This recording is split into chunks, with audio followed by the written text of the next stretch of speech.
اعوذ باللہ من الشیطان الرجیم بسم اللہ الرحمن الرحیم فا پس ما نہیں امنا ایمان لائے موسیٰ موسیٰ پر، پس نہ ایمان لائے موسیٰ پر الا مگر لائے تو ذریاتم مگر ان کی قوم کی اولاد، اللہ مگر ذریتاً اولاد من قوم ہی ان کی قوم کی اولاد، پس نہ ایمان لائے موسیٰ پر سوائے ان کی قوم کی اولاد کے، علی خوفن ڈرتے ہوئے، من فرعون فرعون سے ڈرتے ہوئے، و ملائی اور ان کے سرداروں سے، فرعون اور ان کے سرداروں سے ڈرتے ہوئے ایمان لائے، این یفتناہم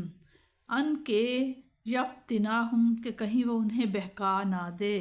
وَإِنَّا اور بے شک فرعون لعال بڑا سرکش بادشاہ تھا، فی الارض اس ملک میں اس زمین میں، وَإِنَّهُ اور بے شک ہو وہ لامن المسرفین اور وہ بے شک وہ حد سے بڑھنے والوں میں سے تھا، اور قالا کہا موسیٰ نے،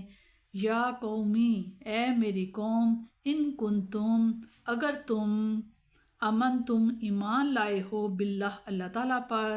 فعلیہ پر اسی پر توکلوا تو اسی پر بھروسہ کرو توکل کرو، ان کنتم اگر تم مسلمین اگر تم سچے مسلمان ہو، فقالو پس انہوں نے کہا، اللہ اللہ تعالیٰ پر توکلنا بھروسہ کیا ہے، انہوں نے عرض کی اللہ تعالیٰ پر ہی ہم نے بھروسہ کیا ہے، ربنا اے ہمارے رب، لا تجعلنا نہ بنا ہمیں فتنتاً فتنہ، اے ہمارے رب نہ بنا ہمیں فتنہ، للقوم ایسی قوم کے لیے الظالمین جو ظالم قوم کیا ہے، ونجینا اور نجات دے نہ ہمیں برحمتک اپنی رحمت سے، من القوم ایسی قوم سے الکافرین جو کافر ہے، اے ہمارے رب نہ بنا ہمیں فتنہ کا موجب ظالم قوم کے لیے، اور نجات دے ہمیں اپنی رحمت سے کافروں کے ظلم و ستم سے۔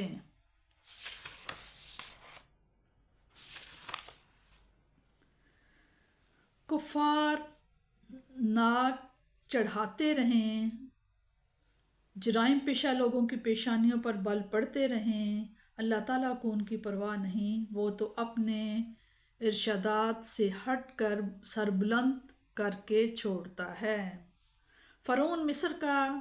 بادشاہ تھا، لیکن اس نے صرف بادشاہ کہلانے پر ہی قناعت نہ کی، بلکہ اس نے اپنے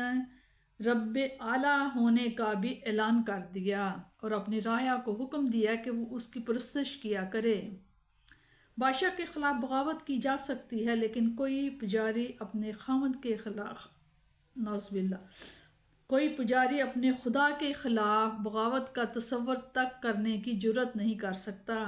اس نے چاہا کہ وہ اپنی حکمرانی کا محل اپنے بادشاہ اور خدا ہونے کی بنیادوں پر تعمیر کرے، تاکہ کسی کو سرکشی کی ہمت ہی نہ ہو سکے۔ موسیٰ علیہ السلام نے بڑے دربار میں کہا، جب لا الہ الا اللہ کا نعرہ لگایا تو اس کی ضد فقط فرعون کے رب اعلیٰ ہونے کے دعوے پر ہی نہیں پڑی تھی، بلکہ اس سے تو اس کی حکومت و فرمانروائی کے کسر کی بنیادیں لرز اٹھی تھیں۔ فرعون ایسی جسارت کب برداشت کر سکتا تھا؟ اس نے صاف اعلان کر دیا کہ اگر اس نے فوراً قتل نہ کر دیا گیا تو وہ تمہارا دین بگاڑ دے گا، بے شک وہ اپنے رب کو بلا لائے، مجھے یہ خطرہ ہے کہ اگر اس کو فوراً قتل نہ کر دیا گیا تو وہ تمہارے دین کو بگاڑ دے گا یا زمین میں فتنہ و فساد کی آگ بھڑکا دے گا۔ ان حالات میں موسیٰ علیہ السلام کا ساتھ دینا کوئی آسان کام نہ تھا۔ ان جان بازوں کو فرعون کے متعلق کوئی غلط فہمی نہ تھی، انہیں خوب علم تھا کہ وہ ایک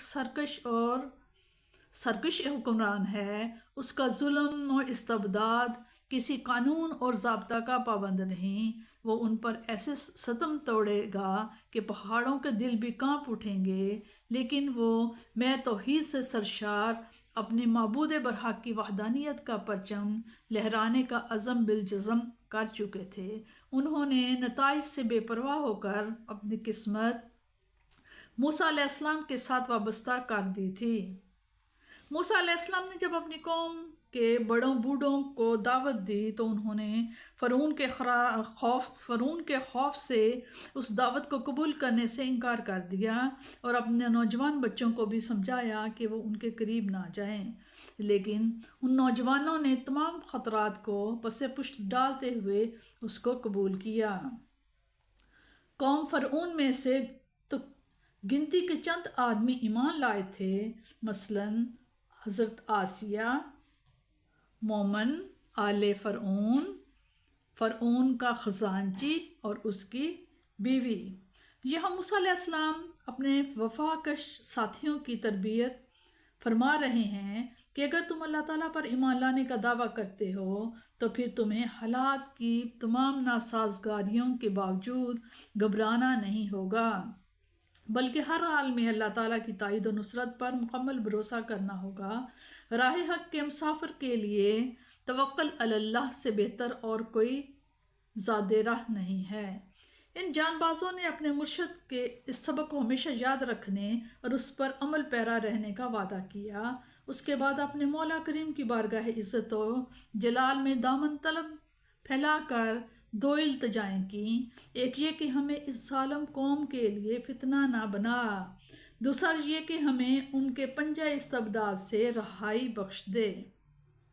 وہ نوجوان عرض کر رہے ہیں کہ آزمائش کی گھڑیوں میں ہمیں جس حوصلہ اور استقامت کی ضرورت ہے وہ ہمیں عطا فرما،